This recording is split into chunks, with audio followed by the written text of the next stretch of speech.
오늘 말씀의 제목을 같이 좀 번거롭지만 좀 따라해 보겠습니다. 복음의 진리를 붙잡으라. 네, 복음의 진리를 붙잡으라 하는 말씀인데, 설교의 포인트는 두 개예요. 하나는 복음의 진리가 뭐냐, 이거 다시 한번 확인하는 것이고, 두 번째는 이게 왜 중요하냐, 이게 왜 중요하냐 하는 게 두 가지를 오늘 말씀을 좀 나누려고 합니다. 설교 준비를 하다가 좀 떠오르는 생각이 있어서 제가 좀 먼저 소개하고 싶은데, 남자들이 보통 이제 군대 갔다 오면 군대 얘기 많이 하죠. 특별한 경험이기 때문에 그렇습니다만은, 군대에서 유격받을 때 생각이 좀 났습니다. 그 유격 훈련이 뭐 일주일 동안 이제 훈련을 받지 않습니까? 이제 휴식 시간 없이 그냥 하루 종일 그냥 뛰는데, 근데 그 훈련 중에 하나가 이제 그 수영장 같은 큰 이렇게 그 물을 담아놓는데 위에 로프를 하나 걸어놓고 그 로프를 이제 타고 이렇게 외줄타기로 가다가 수영장 같은 그 가운데서 떨어지는 겁니다. 떨어져서 그 다음에 헤엄쳐서 나오는 거예요. 그래서 저기 이제 타가지고 중간쯤 갔어요. 가가지고 이제 뭐 하강, 그래서 또 팍 떨어졌죠. 딱 떨어졌는데 생각보다 물이 깊은 겁니다. 저는 그렇게 안 깊을 줄 알았었는데 계속 내려가는 거예요. 그래서 야, 이거 땅을 딛고 올라올 만한 상황이 아니구나 싶어가지고 그냥 내려가다가 허우적거리면서 이제 물 위로 올라왔습니다. 올라왔는데 뭐 아시다시피 군화 신었지, 군복 입었지, 그러니까 이제 수영이 되겠어요? 잘 안 되죠. 수영도 잘 안 되고 발차기도 안 되죠. 뭐 이거는 무거워가지고. 그래서 막 허우적거리고 고개 내놓고 숨 간신히 쉬고 막 허우적거리고 있는데 저쪽 수영장 같은 밖에서 중사신 것 같아요. 중상가 같은, 상사는 아닌 것 같고, 그런 이제 그분 한 분이 야, 이거 잡아! 그러면서 로프를 쫙 던져주더라고요. 그래서 로프가 제 앞에 탁 떨어진 겁니다. 얼마나 고마웠겠어요. 그렇죠? 막 수영이 안 돼가지고 막 허우적거리고 있는데 로프를 딱 잡았습니다. 잡아서 이제 딱 땡기는데, 땡기면 그쪽에서 계속 풀어주는 거예요. 이거를 이렇게. 네. 그래서 땡기는데 풀어주니까 이게 힘이 씁니까? 못 쓰잖아요. 그래가지고 물만 더 먹었어요. 그래가지고 아유, 이거는 믿을 게 못 된다. 로프 집어치워놓고, 그리고서 그냥 필사적으로 그냥 뭐 어떻게 헤엄쳤는지 몰라요. 해서 이제 헤엄쳐서 나온 경험이 있습니다. 한번 이런 상상을 한번 해볼까요? 수영을 못하는데, 여러분들이 수영을 못한다고 가정하여서 바다에 빠졌다고 가정을 해보세요. 수영장 같은 게 아니고 한 바다 한가운데 빠졌어요. 뭐 사방팔방이 아무것도 안 보이는 바다 한가운데 빠졌는데, 그 바다 빠진 그 옆에 배 한 척이 떠가지고서 빠져있는 여러분을 향해서 자, 로프 잡으세요. 그래서 로프를 샥 집어 던져준 겁니다. 얼마나 고맙겠어요. 그렇죠? 근데 그 로프가 썩은 로프였다면 땡기면 부러져요. 의미가 없겠죠. 혹은 로프 하세요. 로프가 딱 왔는데 잡는데 로프가 안 잡혀요. 보니까 로프 모양을 내는 레이저 광선을 쏘고 있는 거예요. 안 되겠죠. 혹은 로프를 하고 딱 주워졌는데 잡아서 땡기는데 아까 우리 그 분처럼 줄술 풀리는 겁니다. 이게 땡기는데도. 그럼 도움이 안 되는 거죠. 로프를 하고 다 도움이 되질 않아요. 거기에서 정말 떨어졌을 때 잡고 당겨서 살아날 수 있는 로프가, 그게 좋은 로프입니다. 자, 이 얘기를 제가 말씀드리는 이유는 인생에도 결정적으로 나를 살리는 로프가 필요하다는 겁니다. 그 로프가 유사 로프 가지고는 안 돼요. 로프 모양을 하고 있다든지 뭐 로프 스타일이라든지 이게 안 됩니다. 진짜로 그 로프가, 나를 구할 수 있는 로프가 내 인생에 필요하다는 거예요. 그게 뭘까, 내 인생에서. 자, 오늘 말씀에 우리 5절 말씀을 좀 보시겠습니다. 5절 다 같이 한번 읽어볼까요? 그들에게 우리가 한시도 복종하지 아니하였으니 이는 복음의 진리가 항상 너희 가운데 있게 하려 함이라. 이 그들에게라는 게 이제 앞에 나오지만 거짓 형제들이에요. 그 사람들에게 한시도 거짓된 복음에 복종하지 않게 하였으니, 복종하지 않았으니, 이는 복음의 진리가 항상 너희 가운데 있게 하려 함이라. 복음의 진리를 강조하는 이유는 가짜 복음이 있고 유사 복음이 있다는 거예요. 이 가짜 복음이나 유사 복음은 나를 구해줄 것 같은데 구해주지를 못해요. 복음의 진리만이 나를 구해줄 수가 있습니다. 복음의 진리만이 나에게 생명줄이 되는 겁니다. 그래서 우리는 복음의 진리가 뭐냐라고 하는 부분을 눈을 동그랗게 뜨고 찾아야 될 것이고, 그리고 그것이 왜 내 인생이 그래도 중요한 것인지를 생각해 봐야 합니다. 자, 오늘 말씀에서 그 내용을 우리가 좀 보겠는데, 자, 복음이 헛될 수가 없다. 헛될 수 없는 복음을 먼저 얘기를 합니다.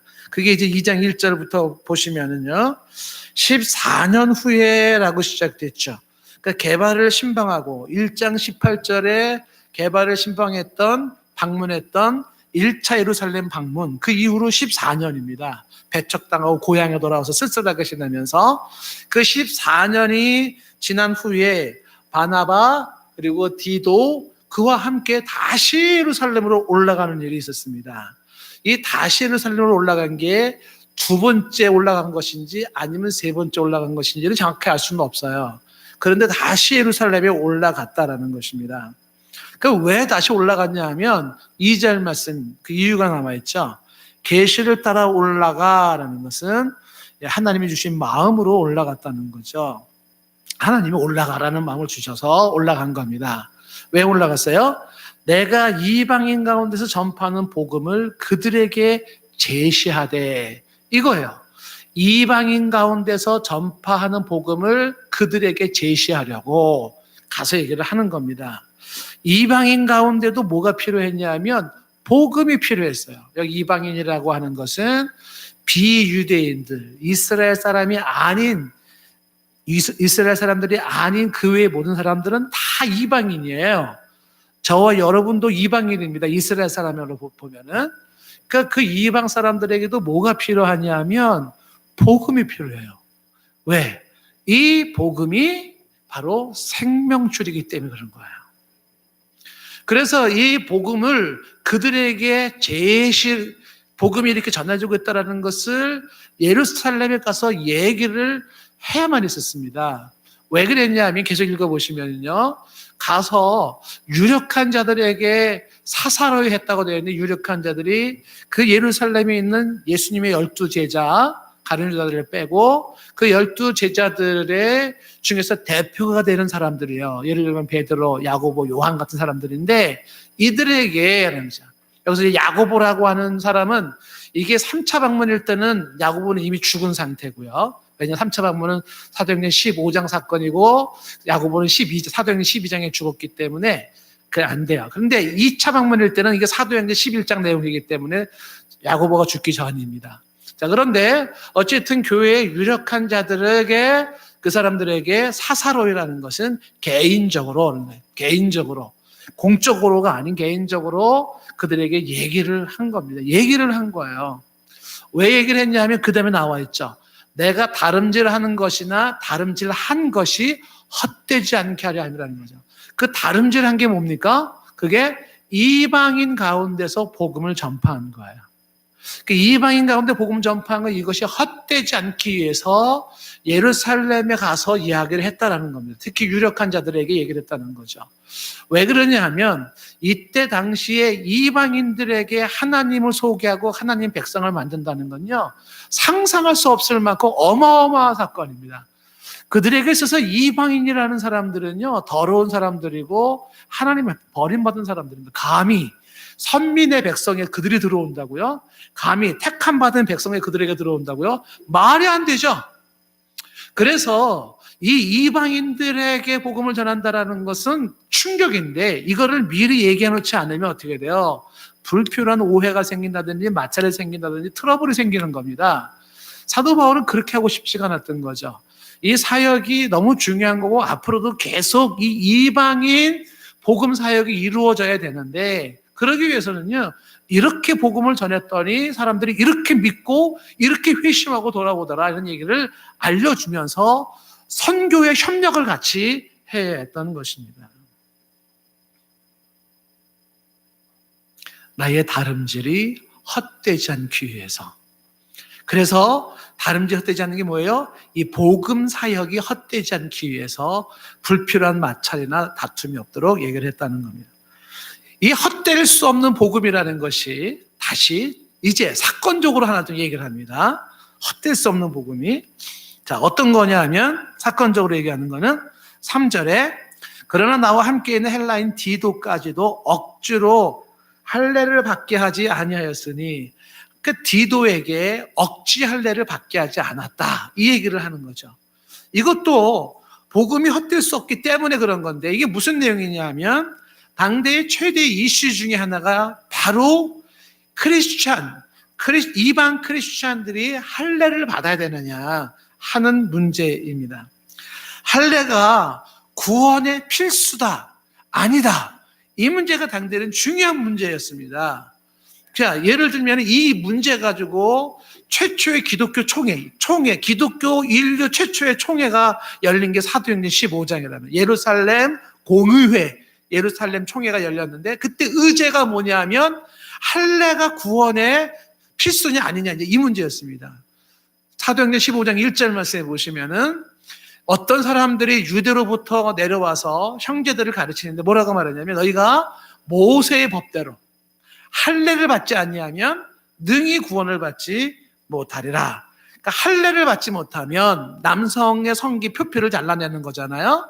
그거를 받지 못한다 그러면 구원을 받지 못한다. 그게 왜 이 할례가 그렇게 중요한 문제였었냐면 당대의 이 선민 백성들한테는요. 그 할례가 있느냐 없느냐가 하나님의 백성이냐 아니냐를 판가름하는 거예요.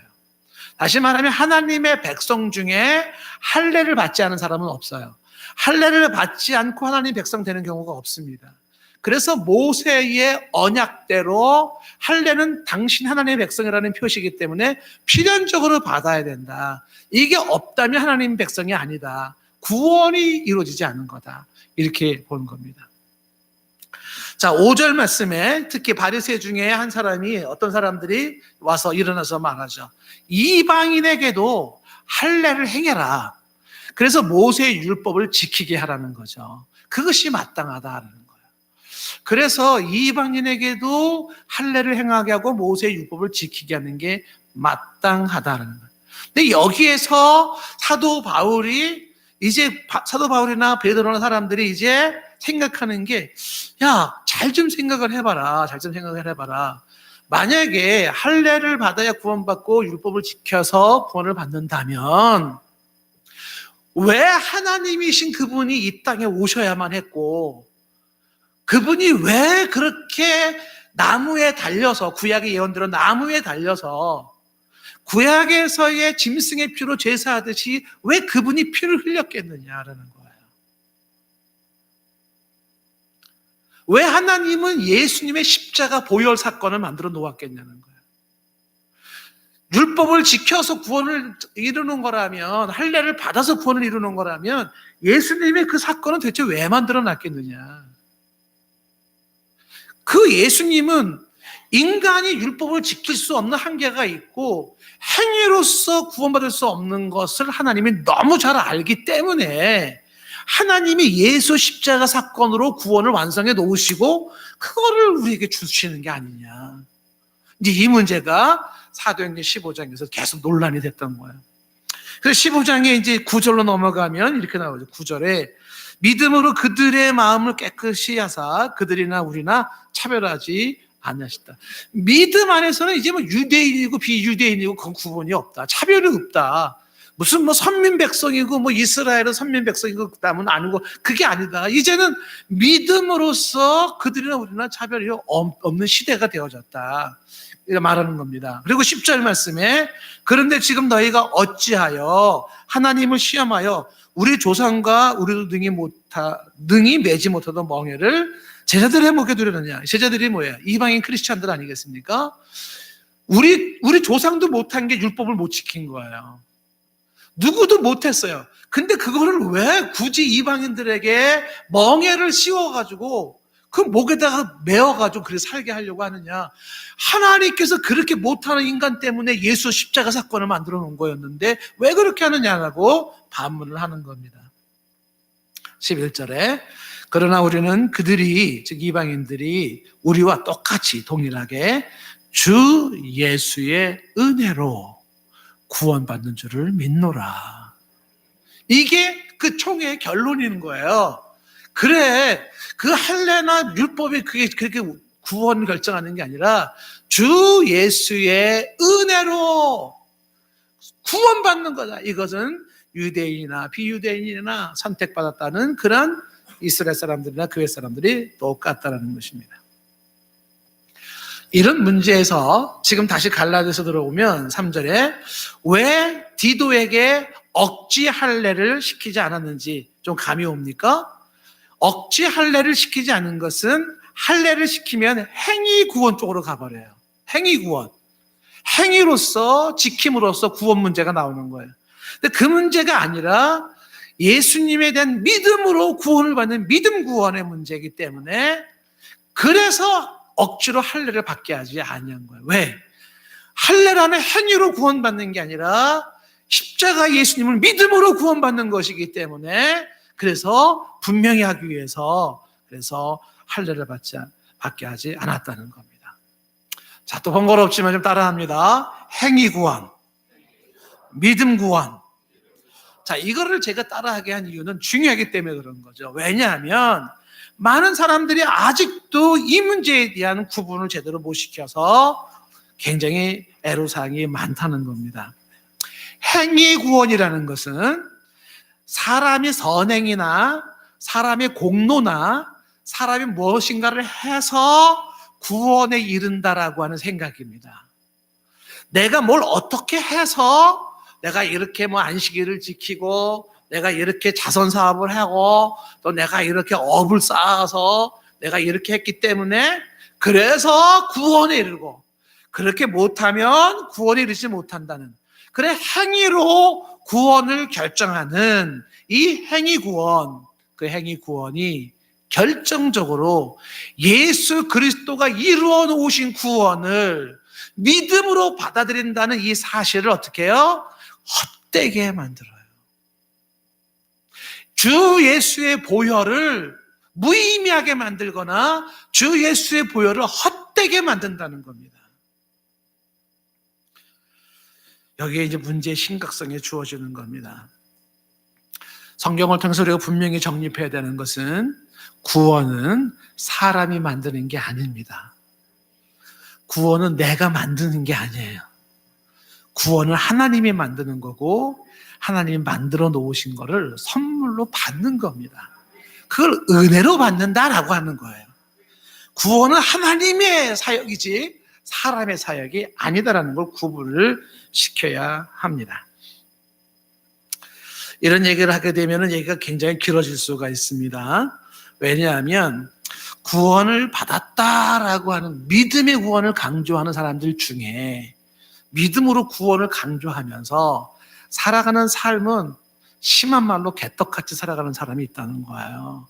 믿음 구원, 십자가 구원을 얘기하면서 살아가는 삶을 보니까 엉망진창이고 온갖 범죄는 다 저지르고 사람들에게 피해는 다 주고 못된 짓 다 하고 이런 사람이 있더라는 거예요. 그런 사람들 볼 때 무슨 평가가 나와요? 야, 그 믿음으로 구원, 십자가 구원 정말 참 싸구려다. 그까지 구원 뭔 의미가 있냐? 이런 비판이 나오는 겁니다. 이런 비판이 나오는 거예요.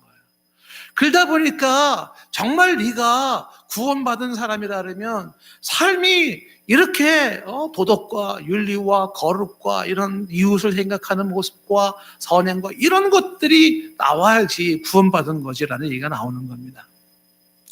얘기가 굉장히 길어질 수 있는 내용이에요. 이 내용을 담고 있는 게 지금 우리가 읽고 있는 우리 이성재 목사님이 쓴 믿음에서 믿음으로 한 책이 이 내용을 다루고 있는 거예요. 믿음으로 의로워지고 믿음으로 거룩한 삶을 산다는 그 내용이거든요. 책 내용이. 그거를 좀 읽어보시면 한결 도움이 될 거예요. 균형을 참 잘 잡으셨습니다. 그게 뭘 얘기하냐면 하나하나 스텝을 잘라서 얘기를 한다 그러면 이렇게 말할 수 있는 거죠. 사람이 윤리적으로 살아가거나 도덕적으로 살아가고 거룩하게 살아가는 삶 있잖아요. 이거는 구원의 조건이 아니라 구원의 결과인 거예요. 분명히 해야 되는 겁니다. 구원의 조건이 아니에요. 구원의 결과로서 따라와줘야 되는 것들이라는 것이죠. 근데 이런 삶의 행위 문제가 구원의 조건으로 걸리는 경우가 있다는 거죠. 그거는 예수 그리스도를 통해 이루어 놓으신 구원을 헛되게 하는 문제다. 자, 그러면 지금 이 행위 구원과 믿음 구원이라고 하는 것을 얘기할 때 이게 왜 우리 일상에서 이게 왜 이렇게 중요한 분야냐 하는 걸 생각을 해볼 필요가 있습니다. 먼저 이 행위 구원을 강조하는 데가 대부분이 이단이라는 것도 기억을 하셔야 돼요. 이단의 특징은요, 온전히 예수 십자가의 복음만으로 구원을 말하지 않습니다.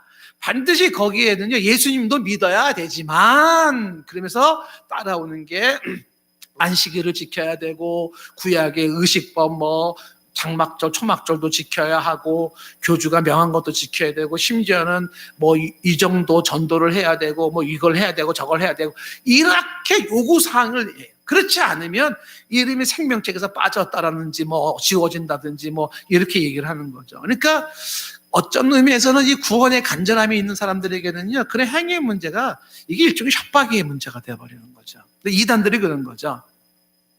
그런데 우선적으로 중요한 게 뭐냐면 오직 예수의 십자가 사건이 나의 구원을 이미 결정한다라는 이 분명한 사실을 둬야 하는 겁니다. 자, 이게 이제 왜 이렇게 중요한지 계속해서 한번 좀 주목해 보시겠습니다. 여러 가지 중요한 이유가 있는데 4절 말씀에서 그 중요성을 강조하는 거죠. 4절에 보시게요. 다 같이 시작.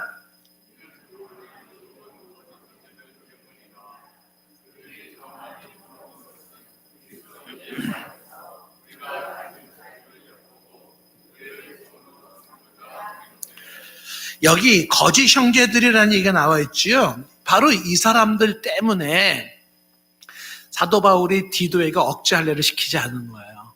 이 거짓 형제들이 대체 누구냐? 이 사람들이 가만히 들어왔다. 어디 들어왔어요? 교회에 들어온 거예요. 그러니까 교회 안에는 누가 들어와 있냐면 거짓 형제가 들어와 있어요. 심각하죠? 지상에 있는 교회를 말하는 거예요. 지상에 있는 교회는 거기에 누가 있다? 거짓 형제가 있다는 거예요. 옆 사람을 살짝 째려보세요. 혹시 거짓 형제가 들어있어요.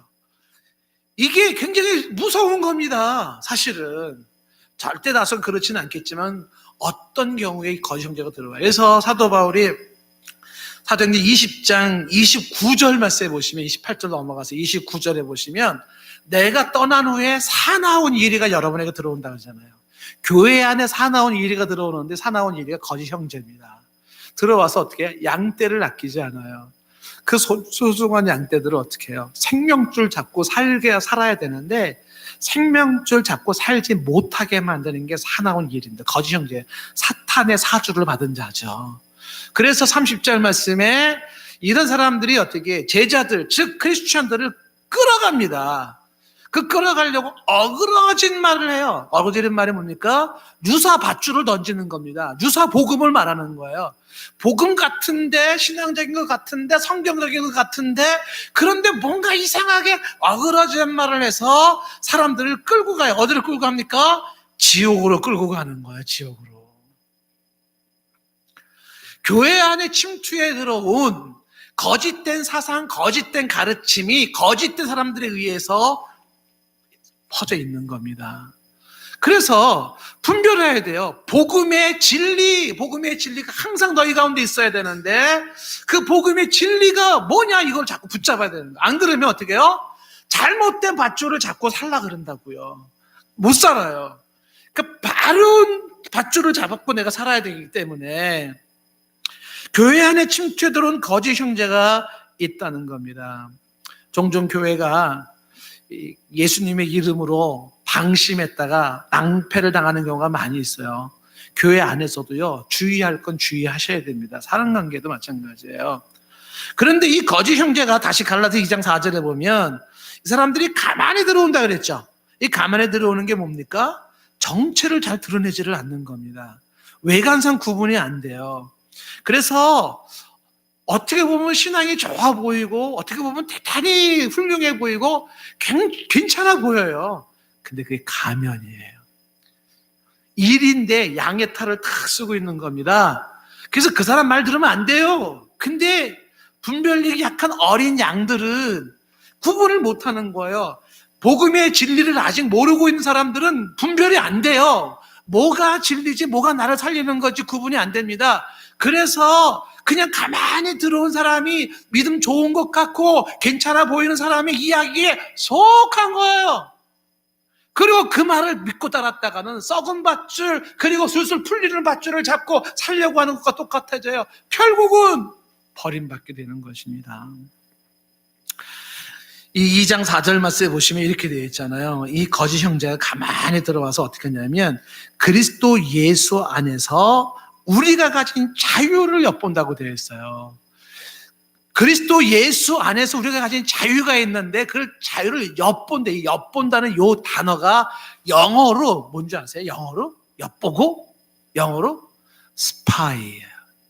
영어 성경 가진 사람 보시면 스파이 하는 거, 스파이. 간첩을 노릇하는 거예요. 그래서 이 사람들이 들어와 가지고서 가만히 스파이 노릇을 해서 어떻게 돼요? 궁극적으로 그리스도 예수 안에서 우리가 가진 자유를 엿보다가 어떻게 자유를 누리지 못하게 만들고 종으로 삼아버린다는 거예요.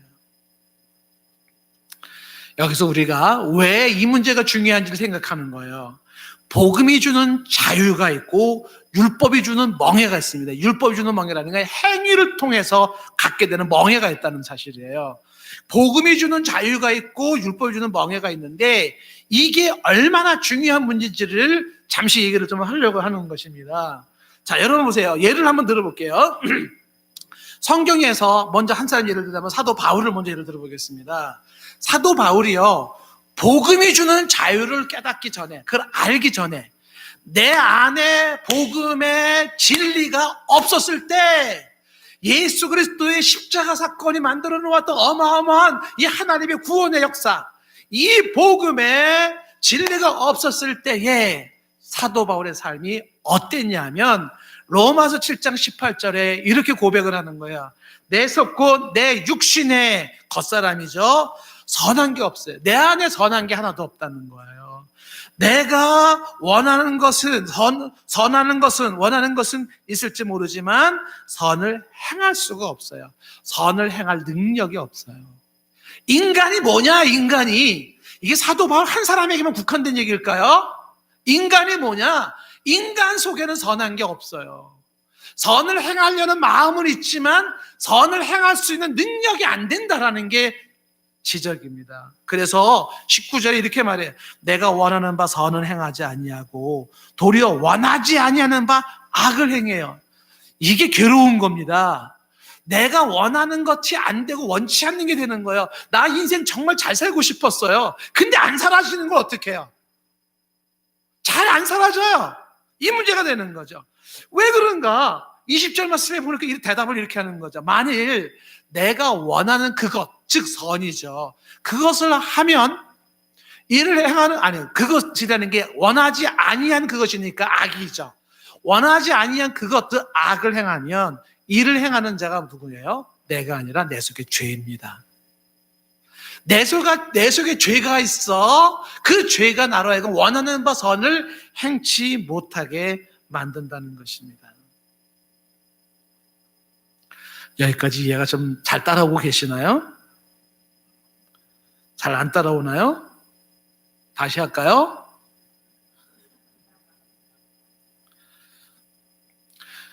굉장히 중요한 내용입니다. 너무너무 중요한 내용이에요. 밥 세 끼 먹고 사는 정도로 비교할 수 없는 문제입니다.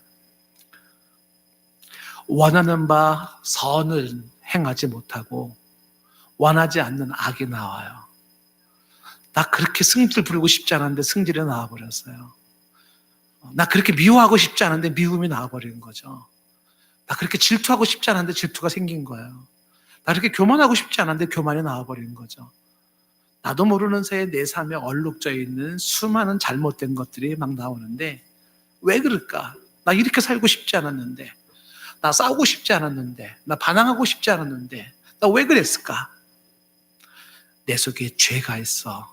그 죄가 나를 자극하고 역사하고 있더라는 거예요. 계속 보세요. 로마서 7장 22절에 내 속사람은 하나님의 법을 즐거워해요. 그런데 23절에 내 지체 속에 한 다른 법이 있어요. 그것이 내 마음의 법과 싸웁니다.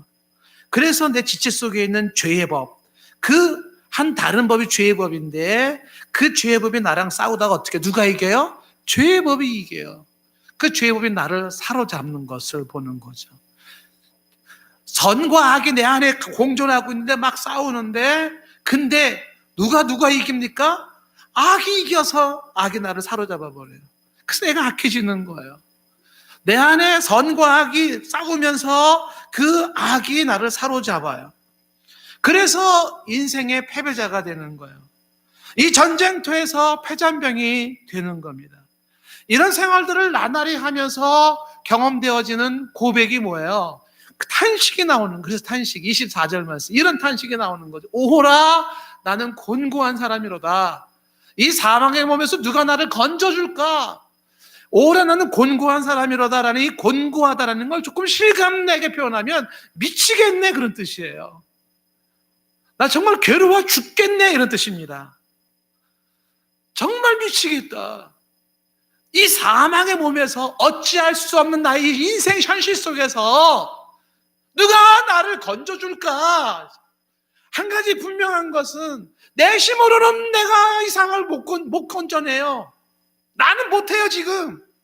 그 무엇인가가 건져줘야 되는데 밧줄이 필요한데 어떤 밧줄이 나를 건져줄 수 있을까? 이 번민을 하고 있었던 게 사도 바울이에요. 복음의 진리를 몰랐을 때 나타나는 현상입니다. 복음의 진리를 몰랐을 때 인간이 가지고 있는 이 번민이 또 한 사람 예를 들어본다면 종교개혁자 마틴 루터를 들 수 있어요. 소개한 바가 있습니다만 이 마틴 루터는요, 수도원에 들어갔잖아요. 성 어거스틴 수도원에 들어갔습니다. 제가 독일에 가서 한번 그 수도원을 가봤었는데 어거스틴 수도원, 그 수도원이 여러분 아시다시피 산속에 주로 있는 거예요. 왜요? 속세를 끊는 겁니다. 속세를 끊어서 죄의 오염으로부터 막고 죄질 수 있는 환경을 피하는 겁니다. 그래서 산속에서 그냥 아주 단순한 삶을 살면서 그렇게 해서 죄와 상관없는 삶을 살고자 하는 게 수도원이잖아요. 그 수도원에서 엄격하게 말씀에 대한 순종 훈련을 하고 청빈 생활을 하고 순결한 생활을 강조하면서 명상을 하고 금식을 하고 그러고 지내는 겁니다. 그렇게 고행을 하면 할수록, 그렇게 수행을 쌓을수록 루터는 더 괴로워졌습니다. 왜? 불쑥불쑥 들어오는 자기 안의 죄성이 보여주는 거죠. 질투와 분노로 얼룩진 자기의 모습이나 혹은 좋지 않은 모습으로 스쳐가는 그런 모습들을 바라보면서 루터는 괴로워지는 거죠. 나 이렇게 살고 싶지 않았는데 내 인생은 왜 이래야만 되는가? 그러면서 채찍으로 자기 몸을 때리는 거예요. 육신을 때리는 겁니다. 자기를 고행을 하는 거죠. 피를 흘리고 어떤 땐 기절하고 어떤 땐 너무 괴로워가지고 방바닥을 구르면서 짐승처럼 괴성을 지르면서 그렇게 힘들었던 게 루터예요. 루터의 회의는 이런 거예요. 나의 금식과 나의 철야기도와 나의 고해 성사와 나의 미사와 내 이 모든 고행이 하나님의 심판대 앞에서 나를 구할 수 있을까? 이 모든 선행들이, 내가 행하는 모든 이 행위들이 하나님의 불꽃 같은 그 거룩한 눈빛 앞에서 나를 구할 수 있을까? 아무리 해봤자 내가 천사처럼 산다고 한다 하더라도 나는 내가 주 앞에 바로 설 수 없는 죄인인 것을 보면서 괴로워하기 시작하는 거죠. 어떤 책에 의하면은 혹자가 이런 내용도 나와요. 마틴 루터에게 제안하기를 저기 교황의 저택이 있는데 라테라노 성당이 있는데 거기에 계단을 무릎으로 올라가면 계단 한 계단 올라갈 때마다 9년간 속죄를 받는다. 그래서 무릎에 피가 맺혀서 무릎으로 기어서 그 언덕으로 올라가는 거야. 많은 사람들과 함께. 그러면서도 과연 이것이 내가 가지고 있는 인간의 본질적인, 영혼의 본질적인 이 죄 문제가 이게 해결될 수 있을까? 회의에 빠지는 겁니다. 복음의 진리를 모르는 사람들은 보통 죄에 관해서 세 가지 반응으로 나타날 수가 있어요. 복음의 진리를 모르는 사람들에게 그들이 갖는 죄에 대한 반응 첫 번째가 뭐냐면 죄를 일부러 무시합니다. 이게 첫 번째 반응이에요. 죄를 무시하려는 경향이 있어요. 왜 그럴까요?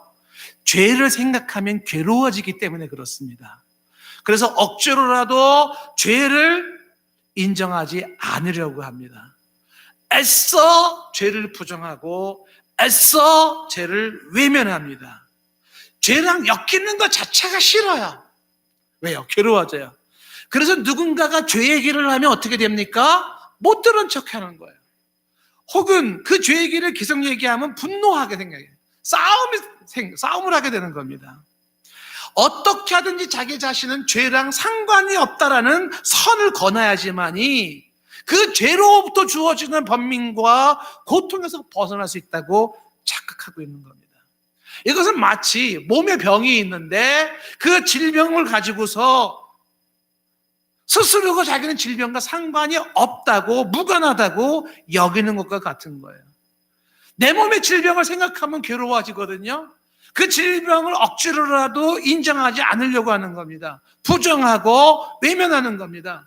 누군가가 죄 문제로, 질병 문제로, 야, 너 얼굴색이 이상해졌어. 눈빛이 이상해. 너 병이 심한 것 같아. 그러면 또 내 질병 얘기를 하는 그게 싫은 거예요. 왜? 그거를 잊고 살아야 편한데 왜 그걸 일깨워주냐 이 얘기죠. 그렇게 죄와 무관한 자기의 모습으로 울타리를 치면서 그 사람은 점점 더 죄의 강팍한 심정이 되고 말아요. 그리고 삶은 죄로 더 만성화되어지는데 이 만성화된 게 암이 온몸에 다 퍼진 상태와 같은 겁니다. 이 죄의 늪에 빠져서 헤어나지 못하고 거기에서 혹독한 죄값을 치르게 되는 겁니다. 복음의 진리를 모르는 사람이 죄에 대해서 보일 수 있는 반응 첫 번째예요. 복음의 진리를 모르는 사람이 죄에 대해서 보일 수 있는 두 번째 반응은 뭐냐면 죄책감에 시달리는 겁니다. 내 인생에 얼룩진 죄의 실체를 부정하지는 못해요. 그래, 나는 문제가 많아. 나는 잘못한 게 많아. 나는 죄인이야 인정을 하면서 그 죄악에 무너진 자기 자신을 한탄하고 한스러워하고 그리고 초라한 자기의 모습이 싫은 겁니다. 왜 나는 이거밖에 안 되나? 나는 왜 오늘도 실수하고 또 넘어졌나? 그러면서 자기 자신을 학대하고 자기 자신을 저주하고 방황하고 소망이 없고 삶의 의욕이 없고 그렇게 살아가는 거예요. 삶의 기쁨도 없어요. 하루하루의 삶이 고달파요. 이렇게 살아가는 삶이 지긋지긋해요. 그리고 얼룩진 나의 삶이 부끄러워요. 괴로운 삶입니다. 이게 좀 전에 보았던 바울과 루터가 복음의 자유를 복음의 진리를 알지 못했을 때의 모습입니다. 복음의 진리를 모르는 상태에서 죄와 상관이 없는 것처럼 일부러 죄를 무시한다고 해서 죄가 없어지는 것도 아니고요. 그 죄책에 시달리면서 나를 학대하고 나를 그렇게 멸시한다고 해서 그 죄 문제가 해결되는 것도 아닙니다. 혹자는 이거 둘 다 상관이 없는 것처럼 그러면서도 나는 죄에 상관은 없이 신경 안 쓰고 그냥 살아가는데도 나는 행복하게 잘 살고 있어. 크리스천들, 예수쟁이들이 말하는 것처럼 나는 그렇게 그런 죄 문제 상관이 없이도 나는 잘만 살고 있거든, 행복하거든, 이렇게 말하는 사람도 있을지 모르겠어요. 그 사람은요, 둘 중에 하나입니다. 위선을 떨고 있거나 아니면 죄의 불감증에 빠진 사람이에요. 위선일 가능성이 높죠. 위선의 가능성이 높아요. 자기 암시를 하는 거거든요. 나 아무 이상 없어. 나 문제가 없어. 스스로가 나는 행복해. 자기 암시를 하는 거죠. 나는 괜찮아 하는 거죠. 그렇다고 해서 불쑥불쑥 찾아 들어오는 그 통증과 아픔과 그 어두운 그늘이 없어지는 건 아닐 거예요. 어느 순간인가는 홀로 눈물을 뚝뚝 흘리고 포장마차집에서 술잔을 기울이면서 막 인생을 한탄할지도 모르고 조그마한 골방에 불 다 꺼놓고 쭈그리고 앉아가지고서 살아야 되나 말아야 되나 뭐 이럴지도 모르고, 혹은 죄의 무감각 속에서 그렇게 살아갈 수도 있습니다. 자, 그런데 제가 말씀드린 설교의 포인트는 이거죠. 복음이 주는 자유예요. 좀 전에 우리가 4절 말씀에 이 거짓 형제가 어떻게 됐다고요? 그리스도 예수 안에 있는 우리가 가지고 있는 자유를 엿본다 그랬잖아요. 그리스도 복음 안에 있는 자유가 있는데 그 자유를 엿봐서 어떻게 종으로 끌고 간다 그러는 거예요. 자유를 빼앗아가는 자들이 있다는 거예요. 누가? 거짓된 형제들이, 흉악한 이들이, 가면을 쓰고 들어온 자들이 어떻게 만들어요? 예수 그리스도의 복음의 진리에 서지 못하도록 눈을 가리고 귀를 가리고 혼란을 만들고 야기하여서 연막수를 써서 어떻게 해요? 자유를 뺏어가 버리게 만든다는 거예요. 그런 사람들이 있다라고 하는 것입니다. 사도 바울 얘기를 다시 들어가 볼까요? 그가 사도 바울이 번민하면서 오라 나는 곤고한 사람이로다. 누가 이 사망의 몸에서 나를 건져낼까 했던 그 사도 바울이 복음의 진리를 발견하고 나서 그는 이렇게 얘기를 하는 거죠. 그 7장에 이은 8장 1절부터 나오는 거예요. 8장 1절에 나오기를 그러므로 이제 그리스도 예수 안에 있는 자에게는 결코 정죄함이 없다는 사실을 발견하는 거예요. 이게 뭔 소리입니까? 그리스도 예수 안에 있는 자에게는 결코 정죄함이 없다니요? 정죄함이 뭡니까? 죄를 정할 수가 없다라는 거예요. 아니, 이게 무슨 소리 하는 거예요? 이어지는 2절 말씀이 이게 신비한 겁니다. 이는 그리스도 예수 안에 뭐가 있습니까? 생명의 성령의 법이 있어요. 다시 말씀드립니다. 여러분들은 크게 뜨시고 잘 들어보세요. 예수 그리스도 안에, 그분 안에 생명의 성령의 법이 있어요. 이게 죄와 사망의 법에서 해방시키는 겁니다. 어마어마한 이야기를 발견한 겁니다. 뭐라고요? 죄와 사망에서 벗어나게 하는 생명의 성령의 법이 있다고요? 어디 있는데? 어디 있는데? 그거, 그 밧줄 어디 있어요? 그 약 어디 있어요? 나 그거 필요한데. 그리스도 예수 안에, 그리스도 예수 밖에는 없어요. 생명의 성령의 법이라는 걸 이미 설명한 바가 있습니다만은 이중소유격을 쓰고 있기 때문에 약간 혼란스러울지 모르겠어요. 간단합니다. 생명의 성령, 그리고 성령의 법, 이렇게 말하면 되는 거예요. 생명의 성령이 뭐냐면 생명을 약동시키고 생명을 주는 성령이에요. 성령의 법이라고 하는 건 성령의 원리입니다. 한마디로 말하면 생명을 주는 성령의 원리가 있다는 거예요. 죽음이 묶을 수 없고 저주가 묶을 수 없는 새 생명을 약동시키는 성령이 있는데 그 성령의 법, 그 원리가 작동되는 곳이 한 곳이 있어요. 어디라고요? 그리스도 예수 안에서 작동하고 있다는 거예요. 이게 복음의 진리죠. 로마서 8장 11절 말씀에 예수를 죽은 자 가운데서 살리신 이의 영, 성령이죠. 성령이 예수를 죽은 자 가운데서 살리셨어요. 그 영이 너희 안에 거하시면, 성령이 우리 안에 거하시면 어떻게 돼요? 그리스도 예수를 죽은 자 가운데서 살리셨던 그분이, 하나님이 너희 안에 거하시는 그 성령으로 말미암아 너희 죽을 몸도 살리시리라. 살리는 영이 성령이에요. 이거는 과거로 설명할 수 없는 신비한 것인데 그 성령이 살리는 영이 새 생명, 죽음이 묶을 수 없는 그 생명의 역사를 일으키는 성령이 그리스도 예수 안에 있다는 사실이에요.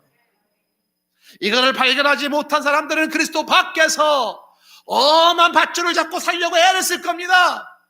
죄를 무시하고 죄랑 상관이 없이 여긴다든지 죄책감에 시달리면서 죄가 주는 그 불행한 삶을 산다든지 하게 될 겁니다. 그러나 복음의 진리를 아는 사람은 그 예수 그리스도 안에서 자유를 누리는 거야. 자유. 나는 죄인이지만 그러나 그 그리스도 예수 안에서 자유를 누려요.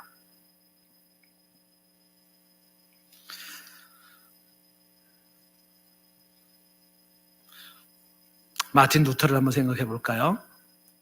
루터도 괴로웠잖아요. 복음의 진리를 발견하고 얘기는 달라지는 거예요. 마틴 루터가 발견한 건 로마서 1장 17절 말씀이에요. 복음에는 하나님의 의가 나타나서 믿음으로 믿음의 책 제목이었었잖아요. 믿음에서 믿음으로 믿음에. 그게 뭐냐면 번역이 NIV 영어 성경 같은 경우에 보면은 믿음이 시작이고 마지막이다 이런 뜻이 되고요. 믿음부터 믿음까지 공동 번역에는 오직 믿음으로 이렇게 됐습니다. 그래서 올라피데 오직 믿음으로 그런 얘기를 말하고 있는데 중요한 게 뭐냐면 복음에는 뭐가 있다? 하나님의 의가 있다는 거예요. 복음에는 사람이 만든 사람의 의가 아니에요. 사람이 의로워질 수가 없어요. 어떤 사람도. 사람은 그냥 죄인입니다. 그런데 그리스도 예수의 복음 안에는 하나님이 만들어 놓은 의가 있어요. 그 하나님 만드는 의가 믿음으로써 내 것이 되게 하는 원리예요. 믿음으로써 그걸 받아들임으로써 내 것이 되게 하는 원리. 이 루터가 이 로마서 1장 17절에 깨진 게 바로 그것이에요. 사람은 1차적으로 중요한 게 뭡니까? 그 하나님의 의를 믿음으로 받아들이는 거예요.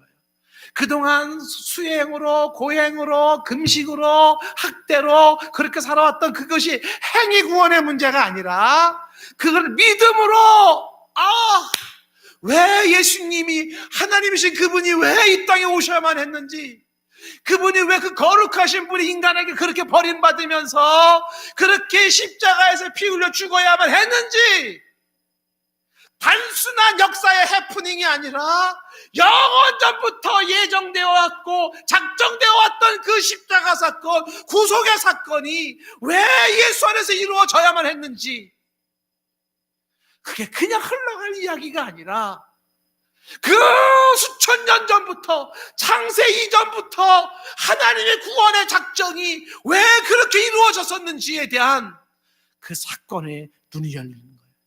거기에 뭐가 있어요? 그리스도 예수 안에 생명의 성령의 법으로 죄와 사망의 법을 이거를 해방시킨다라고 하는 하나님의 계획이 그 안에 있었고 그것이 실현됐어요. 루터는 발견했지요. 그래서 예수 안에 하나님의 의가 있고 이것은 믿음으로써 우리가 의에 이르는 것이며 그 믿음으로 우리가 구원에 이르는 것이었구나. 그 구원받은 사람에게 따라오는 행위의 문제가 그 다음에 2차적으로 따라오지만 중요한 것은 그 믿음이 있냐는 거죠. 그 예수의 복음의 그 진리를 알고 있고 그 복음의 진리를 항상 내 안에 가지고 있느냐라는 거예요. 그걸 붙잡고 사랑하고 있느냐라고 하는 문제입니다. 루터는 이 로마서 1장 17절을 읽으면서 그의 표현대로요, 그동안 자기가 살았던 모든 퍼즐이 다 풀어졌다 그래요. 그동안 얘기했던 죄의 문제, 심판의 문제, 인생의 문제, 불행의 문제가 퍼즐이 쫙 깨지기 시작한 거예요. 그래서 예수 안에서 쫙 깨지기 시작하고 머리가 삐쭉삐쭉 쓰고 몸에 살이 돋은 겁니다. 전기에 충전된 것 같은 그런 상태가 되는 거예요. 이런 게 있었다니. 야, 그리스도 예수 안에, 예수 그리스도 안에 이런 복음 안에 이런 생명이 있었다니. 놀라운 일이죠. 율법이 주는 멍에 복음이 주는 자유, 포인트입니다. 갈라디아서 5장 1절 말씀에 사도 바울은 이렇게 또 강조합니다. 그리스도께서 우리를 자유롭게 하시려고 자유를 주셨으니 그러므로 여러분 굳게 서서 다시는 종의 멍에를 매지 말라는 거예요. 누가 속이고 있습니까? 누가 종의 멍에를 자꾸 메어주고 있습니까? 그리스도의 죽음을 왜 헛되게 여깁니까? 그리스도의 그 복음을 왜 헛되게 여기고 있습니까? 그리스도께서 그 숭고하신 그분이 그 보혈을 통해서 우리에게 자유케 하셨는데 그 자유를 스파이 엿보던 자들이, 거짓된 이론들이, 거짓된 사람들이 우리의 자유를 빼앗아가서 여전히 죄 속에서 번뇌하게 만들고, 행위 구원을 강조하시는 분이 있으면 만나면 물어보십시오. 당신의 그 행위로 당신은 얼마나 자유하냐고 물어보세요. 그런 사람이 있다면 그건 사람이 아닙니다. 그 사람은 사람이 아닐 거예요. 오늘 말씀 5절 말씀 다시 한번 다 같이 읽어봅시다. 시작.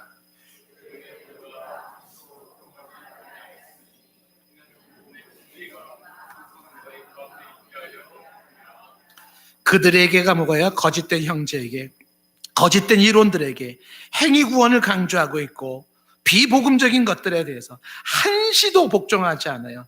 조금도 복종하지 않아요. 조금도 허락할 수가 없습니다. 그 이유는 복음의 진리, 오직 예수 그리스도의 이 복음의 진리만이 항상 너희 가운데, 우리 가운데 있게 하려 함인 것입니다. 여러분에게 저는 이 복음의 진리가, 제대로 된 이 복음의 사실들이, 이 복음의 정수가 항상 우리 가운데 있기를 원합니다. 그래서 이 복음을 붙잡지 아니하면 나는 비복음적인 것에 빠지게 되고, 그리고 이 복음을 잃으면 나는 그리스도 복음이 주는 자유를 잃어버리게 되고, 이 복음을 잃어버리면 복음이 주는 영생도 잃어버리게 되고, 복음을 잃어버리면 인생의 그 행복도 잃어버리게 된다고 사실입니다. 그래서 복음 안에서, 그리스도 밖에서는 안 돼요. 그리스도 안에, 그 복음 안에서 우리는 자유를 누리고, 복음 안에서 영생을 누리며, 복음 안에서 우리의 내일에 대한 희망을 가지고 오늘도 다시 한번 소망 속에 일어설 수 있는 힘을 갖게 되는 겁니다. 수도 없이 사탄이 그 복음을 잊게 만들 겁니다. 그리고 복음과 상관이 없이 인생을 살게 만들지 몰라요. 듣는 것들이, 무슨 강연들이, 성공 강연이, 혹은 어떤 누군가의 이론들이, 철학이 수도 없이 예수 그리스도의 복음을 퇴색시키거나 혼란스럽게 할지 모릅니다. 속지 마십시오. 거짓된 형제들에게 그 나의 이 복음의 자유를 엿보고 있는 그 거짓된 형제들에게 속지 마십시오. 빠지지 마십시오. 자유를 잃어버립니다. 영생 잃어버립니다. 삶의 행복을 잃어버립니다. 하나님의 축복을 잃어버립니다. 빠지지 마셔야 돼요. 항상 이 그리스도의 복음의 진리를 붙잡고 그것이 내 안에 있게 해야 됩니다. 그래서 날마다 확인해야 돼요. 내가 복음 안에 있지 아니한가? 내가 그리스도의 복음을 떠나고 있지 않은가? 자꾸 확인을 하면서 주변 사람에게도 자꾸 얘기를 해야 됩니다. 잊지 말라고 얘기를 해줘야 돼요. 사람들에게 그 복음의 진리를, 이것을 얘기해주고 또 얘기해주고 또 얘기해주면서 우리의 삶 속에 이 복음의 진리가 항상 살아 있어야 됩니다. 신앙인과 인생의 성공과 실패는 여기에 있어요. 이 복음 안에 있는가, 복음 밖에 있는가. 여러분에게 은혜가 있기를 바랍니다. 찬양 같이 할까요?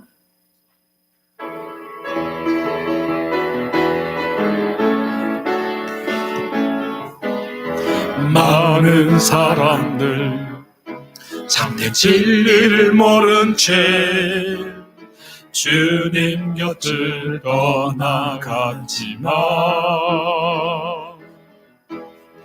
내가 만난 주님은 참 사랑이었고 진리였고 소망이었소. 나 예수가 좋다고,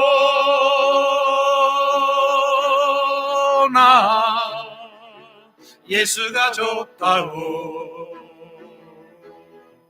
주를 사랑한다던 베드로 고백처럼 난 예수를 사랑한다오. 무거운 짐진 자 다 내게로 오라. 내가 너를 쉬게 하리라. 이 길만이 생명의 길, 참 복된 길이라. 항상 내게 들려주셔서 난 예수가 좋다오. 나 예수가 좋다오. 나 예수가 좋다오. 주를 사랑한다던 베드로 고백처럼 나 예수를 사랑한다오.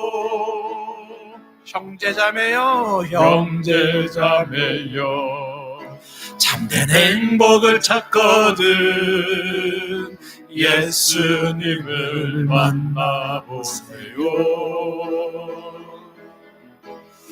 그분으로 인하여 참 평안을 얻으며 나와 같이 고백할 거요. 난 예수가 좋아요.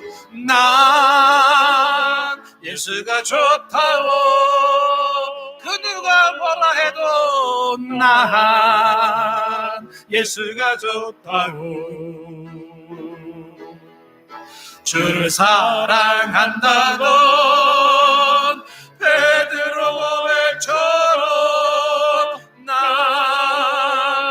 예수를 사랑한다. 1절 다시 한번. 많은 사람들 참된 진리를 모른 채 주님 곁을 떠나갔지만 내가 만난 주님은 참 사랑이었고 진리이고 소망이었소. 나 예수가 좋다고. 아멘입니까? 나 예수가 좋다고.